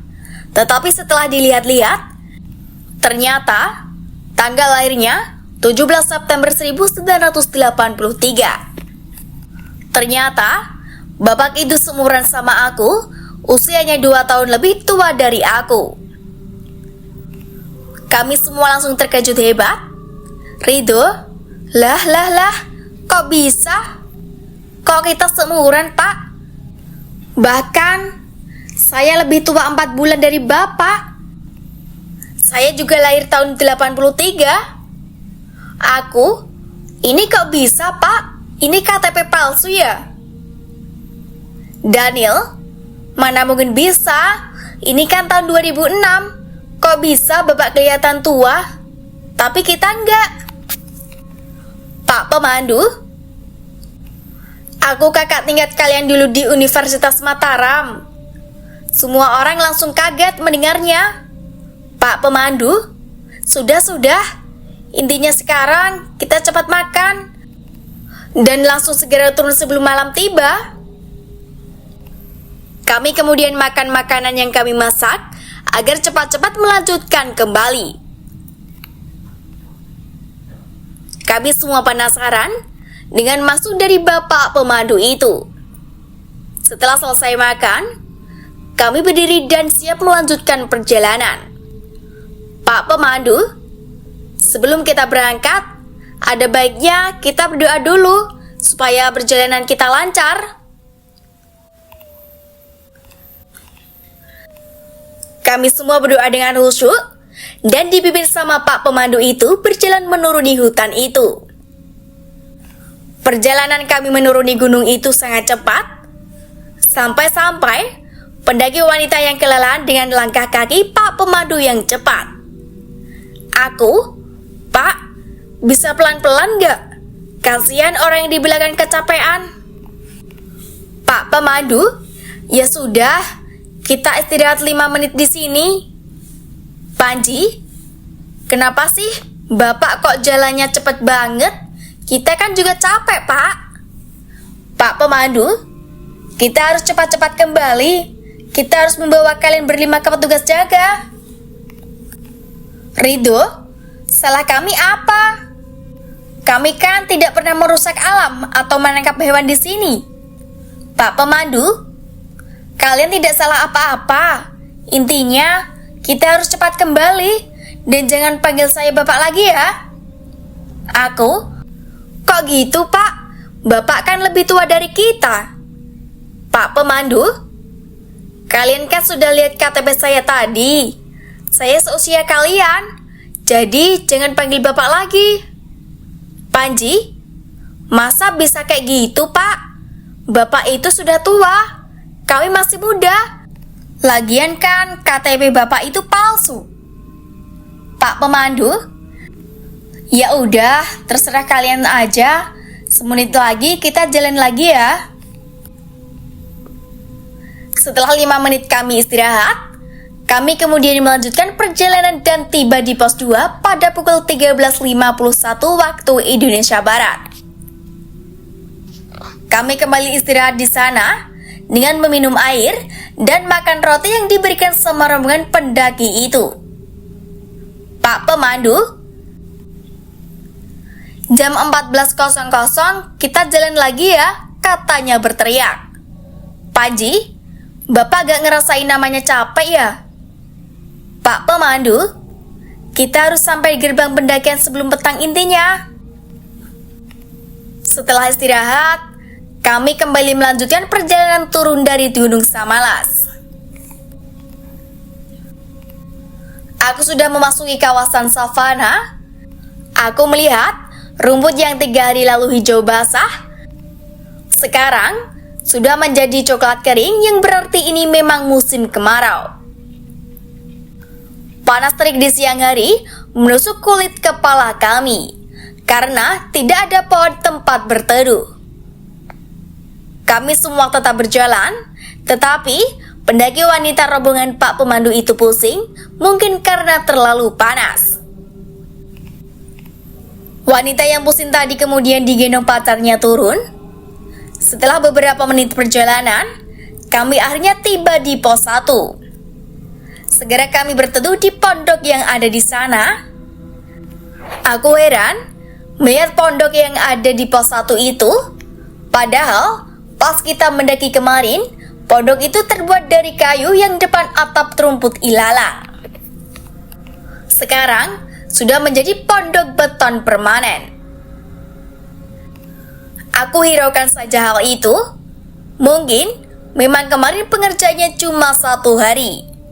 Kemudian kami minum air putih yang masih tersisa untuk melegakan tenggorokan yang sudah kering. Aku, gimana ini Pak? Tamu Bapak itu kecapean. Apa kita tetap akan jalan cepat seperti tadi? Pak pemandu, ini sudah jam 15 lebih. Kita harus cepat.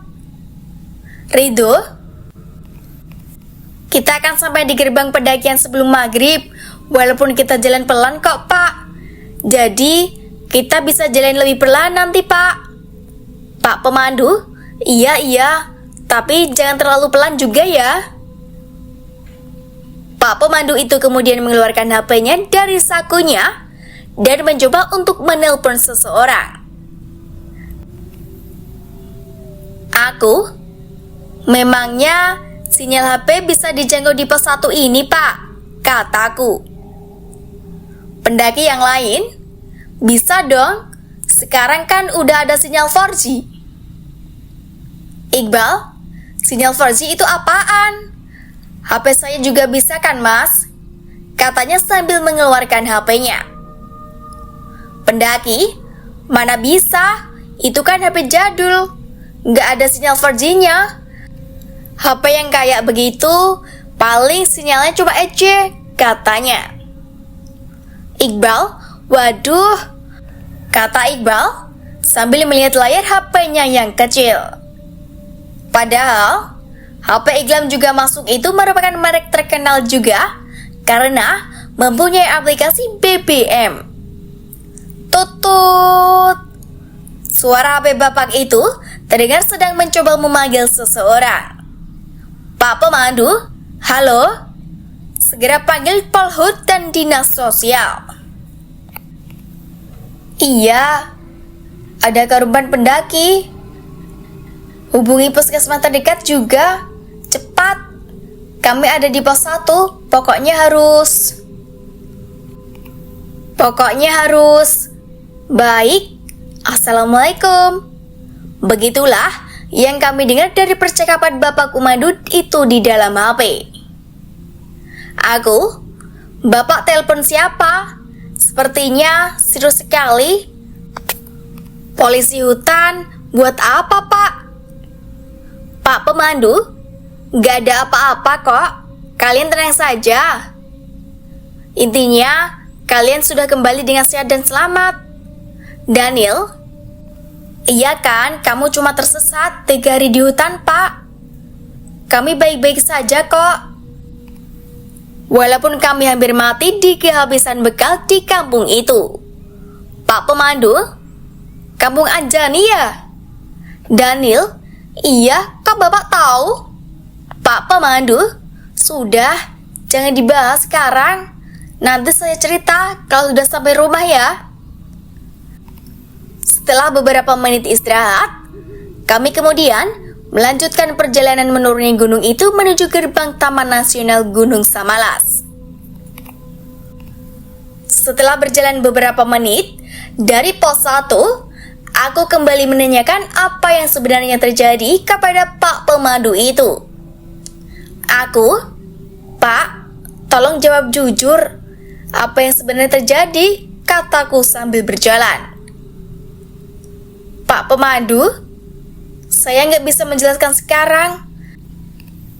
Nanti kalau sudah sampai di bawah, baru saya jelaskan. Panji, palingan juga kita dikerjain, hahaha, katanya sambil tertawa. Sudah sekitar 20 menit berjalan, kami masih di area perbukitan savana. Dari sana, sudah terlihat pemukiman warga yang menandakan bahwa kita akan segera sampai di gerbang pendakian. Iqbal, akhirnya kita bisa pulang juga. Aku rindu masakan ibu. Daniel, iya ya. Besok sudah bisa rebahan di kasurku. Pokoknya besok aku mau tidur seharian. Iqbal, iya sama. Capek-capek gini enaknya memang rebahan di kasur yang empuk. Panji, apa rebahan? Enaknya itu ngopi, rokok pagi-pagi sambil nonton film. Kalian anak lemah yang pengen rebahan terus.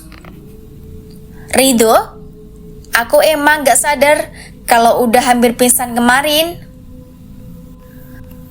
Iqbal, iya, padahal dia yang ngerepotin kita.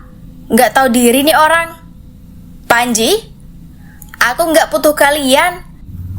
Coba aja kalau gak dikejar kakek tua sialan itu, aku gak bakalan sampai kelelahan dan tersesat. Aku, sudahlah, kalian jangan ribut. Kita sudah hampir sampai nih. Aku, Pak, terima kasih ya telah menolong kami. Bapak baik, karena mau memberikan kami makanan sampai kami bisa turun. Aku berkata sambil memandang bapak itu. Pak pemandu, sudahlah, jangan dipikirkan. Intinya kalian semua bisa pulang dengan selamat. Ridho?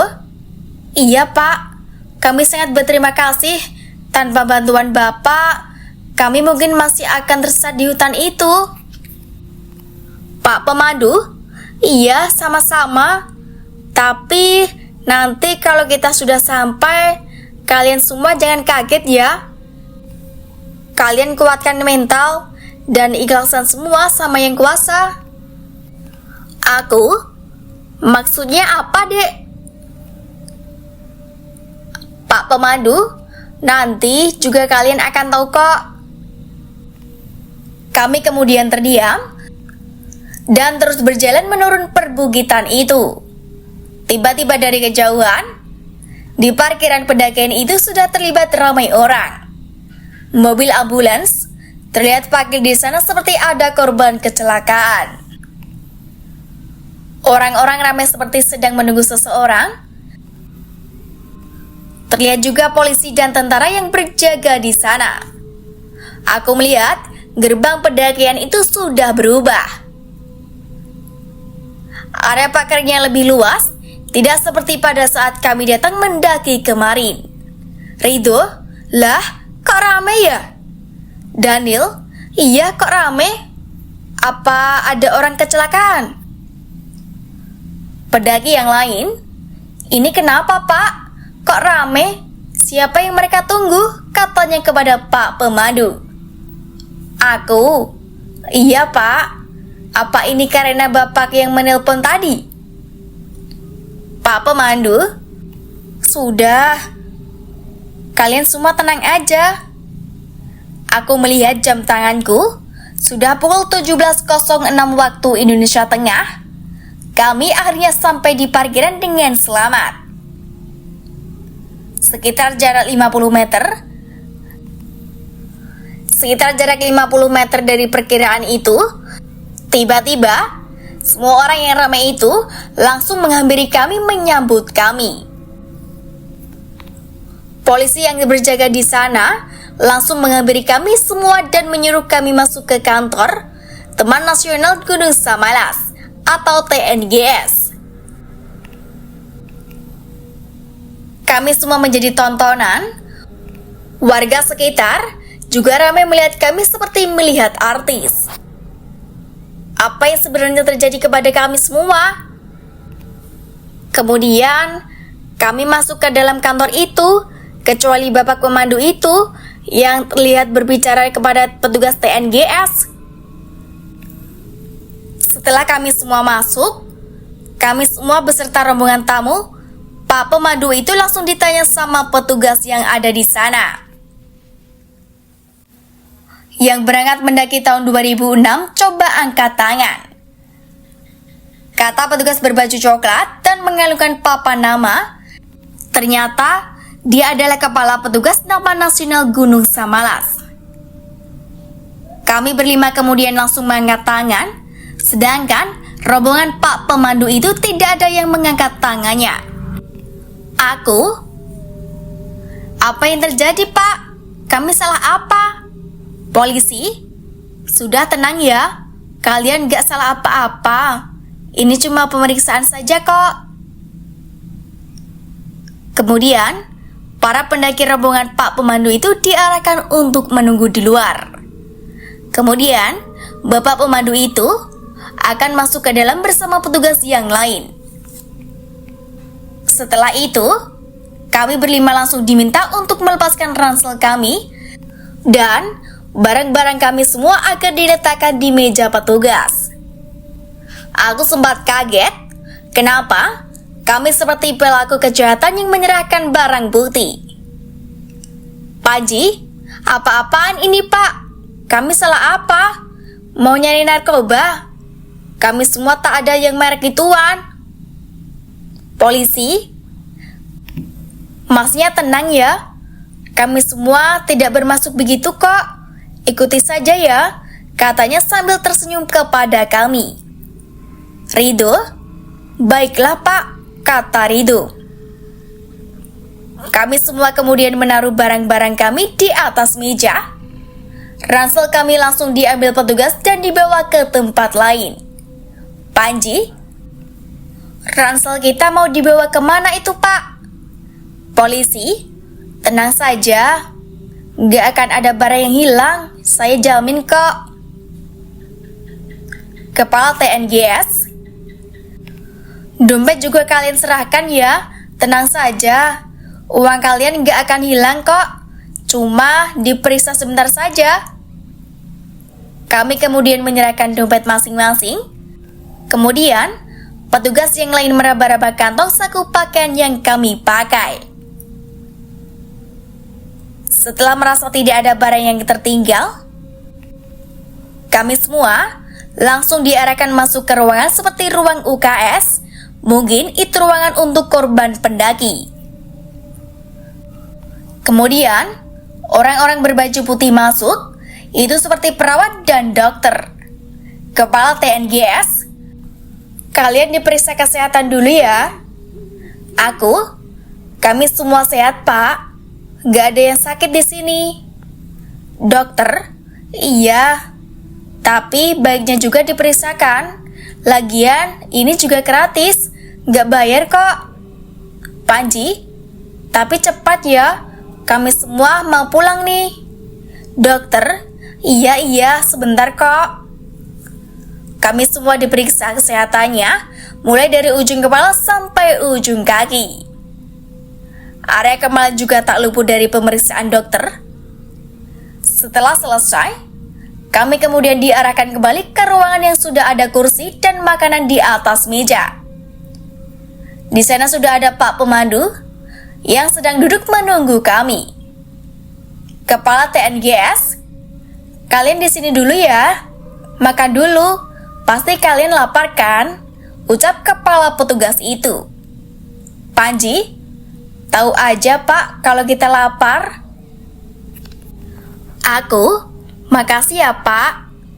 Ridho, iya Pak, terima kasih banyak ya. Kami kemudian masuk dan makan dengan lahap karena sudah sangat lapar.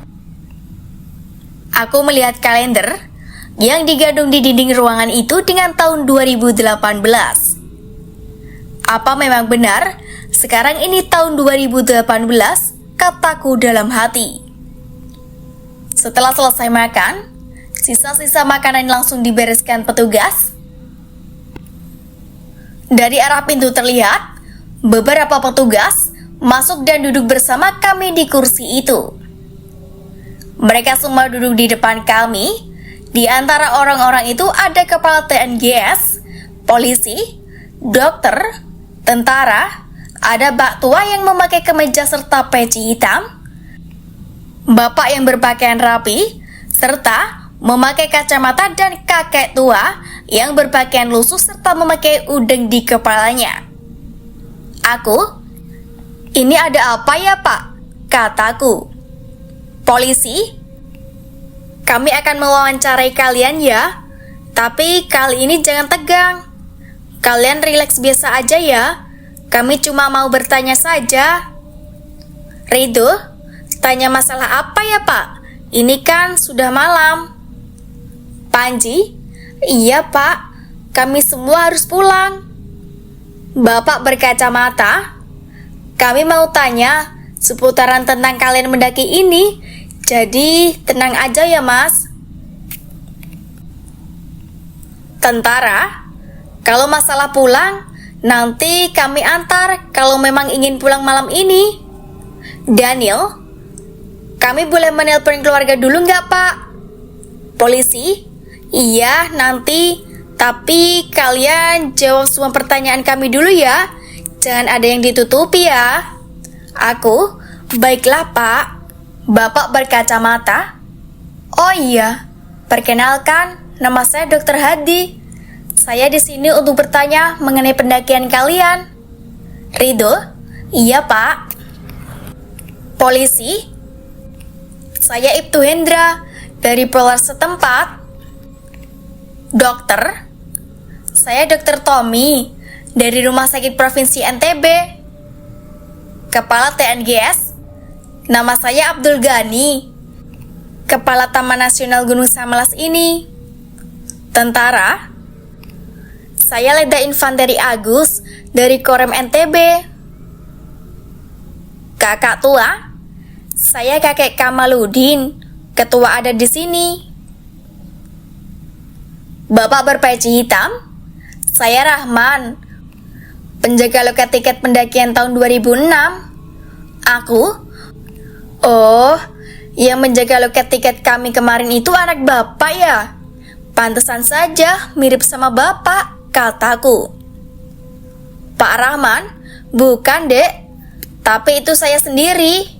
Ridho, kok bisa? Dokter Hadi, jadi perlu kalian ketahui, kalau sekarang adalah tahun 2018. Panji, aduh, jangan bohong lagi pak. Jadi bapak pemandu ini juga dari tadi bilang begitu. Dokter Hadi, kami semua tidak bohong. Sekarang adalah tahun 2018. Jadi, kalian semua sudah dinyatakan hilang 12 tahun yang lalu oleh polisi hutan. Daniel, yang bener pak. Polisi, bener dek. Identitas kalian juga sama seperti laporan kehilangan pendaki di tahun 2006. Itu mustahil pak. Kami hanya tersesat 3 hari di sebuah perkampungan. Iqbal, iya, kenapa tiba-tiba jadi 12 tahun? Terus bagaimana dengan keluarga kami, Pak? Polisi, keluarga kalian sudah dihubungi oleh pihak kami. Dokter Hadi, iya memang mustahil. Kami semua juga tidak percaya akan kejadian ini. Polisi, iya, sidik kalian itu cocok dengan 5 pendaki yang hilang 12 tahun yang lalu. Dan semua barang kalian juga sudah kami cek. Ternyata memang benar kalian itu 5 pendaki yang dinyatakan hilang tahun 2006 itu. Dokter Tommy, setelah saya cek kesehatan kalian, tidak ada tanda-tanda penyakit pada tubuh kalian. Perubahan fisik juga tidak ada. Itu sama seperti kalian baru melakukan pendakian tahun 2006. Panji, kenapa ini bisa terjadi? Terus, bagaimana dengan bapak ibu saya di rumah? Bagaimana dengan pacar saya? Panji berteriak histeris, seakan tak percaya dengan fakta yang terjadi. Aku juga tak luput dari perasaan histeris. Jantungku seakan berhenti terdetak. Badanku terasa panas, tetapi aku tetap tenang. Aku lihat Ridho dan Daniel, di sampingku juga kelihatan sedih dan tegang. Iqbal tiba-tiba menangis dan mengatakan, "Ibu, apakah ibuku masih ada?" kata Iqbal sambil menangis. Polisi, sudah, kalian semua tenang, jangan menangis. Semua keluarga kalian sudah kami hubungi. Besok pagi mereka akan tiba di sini. Pak Abdul, untuk malam ini kalian menginap di sini. Kalian ceritakan semua menjadi yang kalian alami di sebuah perkampungan yang kalian masuk itu. Baik Pak, kami akan menceritakan semua yang terjadi. Dokter Hadi, kita mulai dari pertama kali mendaki ya. Kalian berangkat mendaki cuma berlima kan? Iya Pak, 5 orang. Dokter Hadi, itu tepatnya tanggal berapa ya? Tanggal 9 November 2006. Saat itu sedang musim hujan Pak. Dokter Hadi, kalian membeli tiket pendakian kan? Dan memarkirkan motor kalian di sini? Iya Pak. Pak Rahman, iya Pak, saya yang menjaga loket tiket waktu itu. Memang benar, mereka semua mendaki hanya 5 orang di musim hujan. Wajah mereka semua persis seperti pada saat mereka berangkat mendaki. Jadi bapak yang dulu berjaga di loket ya? Ternyata bapak sudah semakin tua ya? Pak Rahman, Iya, kan sudah 12 tahun yang lalu. Dokter Hadi, baiklah. Coba kamu ceritakan semua kejadian pada saat pendakian sampai ketemu kampung di tengah hutan itu. Di sini cuma aku yang masih mau berbicara. Rido, Panji, Daniel, dan Iqbal masih sedih dengan kenyataan yang terjadi. Tiba-tiba sebagian orang masuk ke ruangan. Sepertinya mereka orang-orang yang berkepentingan. Tiba-tiba tripod dipasang di depan aku dan kamera dipasang. Sepertinya mereka akan meliput ceritaku ini.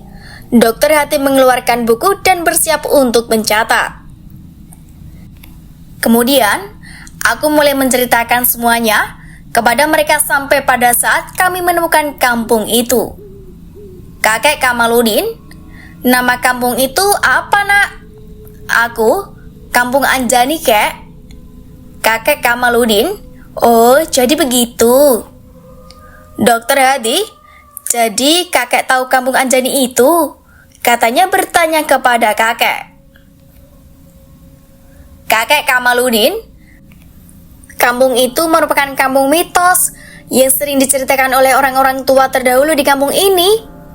Menurut cerita dari orang-orang di kampung ini, sudah ada yang pernah melihat kampung itu dari kejauhan, tetapi terlihat samar-samar. Kampung itu sama seperti kampung kita sekarang.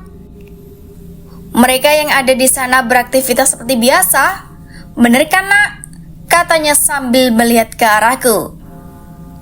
Aku, bener, Kak. Tetapi aslinya orang kampung itu adalah makhluk yang menyeramkan, Kak. Kakek Kamaludin, iya, memang benar. Makhluk yang kalian maksud itu merupakan jin yang bermukim di sana. Saya pernah mendengar cerita dari orang-orang yang dahulu pernah mencari kayu bakar ke hutan dan melihat ada ular besar tetapi memiliki kepala seperti manusia. Aku, iya, Kak. Kami melihatnya juga, Kak. Penduduk yang di sana juga ada yang berwujud seperti itu. Dokter Hadi, jadi kalian bertemu kampung itu dan tersesat di sana? Aku, iya, Pak. Tetapi ada seorang imam yang memakai jubah putih yang membantu kami keluar dari kampung itu. Dokter Hadi, coba kamu ceritakan.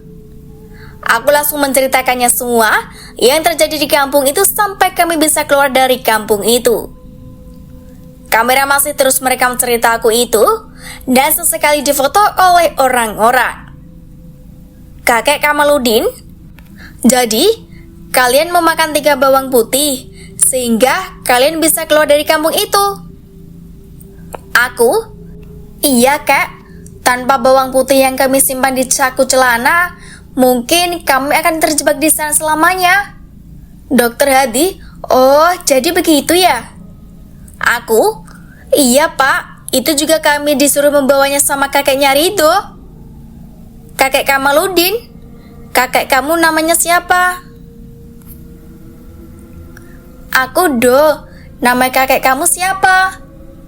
Rido masih terlihat sedih dan hanya menundukkan kepala sambil menangis. Namanya kakek Fatur, katanya sambil menangis. Kakek Kamaludin, kakek Faturnya tidak salah lagi. Aku, kakek kenal sama kakeknya Rido. Kakek Kamaludin, iya kenal. Ceritanya panjang. Dokter Hadi, jadi cuma itu cerita kalian saat berada di kampung itu? Aku, iya, Pak. Dokter Hadi, kalian tidak melihat teknologi di sana? Aku, kalau teknologi canggih tidak ada, Pak. Keadaan di sana sama persis seperti di sini. Di sana ada kios orang jualan, listrik juga ada, tapi kami tidak bisa melihat kendaraan bermotor di sana, Pak. Dokter Hadi, kalian tidak menemukan mesin atau alat-alat yang aneh di sana? Aku, tidak, Pak. Kalau mesin, kami cuma menemukan mesin speaker musola, itu saja. Dokter Hadi, cuacanya di sana bagaimana? Aku, sama seperti di sini, Pak. Tapi di sana langsung musim panas ketika kami masuk ke kampung itu. Dokter Hadi, oh, jadi bisa dibilang musim di kampung itu sama dengan musim yang sekarang tahun 2018 ya? Aku, iya Pak, sepertinya begitu. Baiklah, percakapan kita sampai di sini dulu.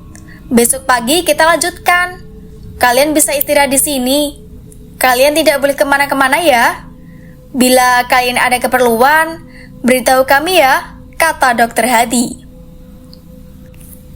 Kami kemudian dibawa ke sebuah penginapan yang di samping kantor TNGS. Aku melihat di halaman parkir itu sudah ramai sekali orang seperti pasar malam. Di sana sudah banyak aparat bersenjata lengkap dan dipasang garis polisi.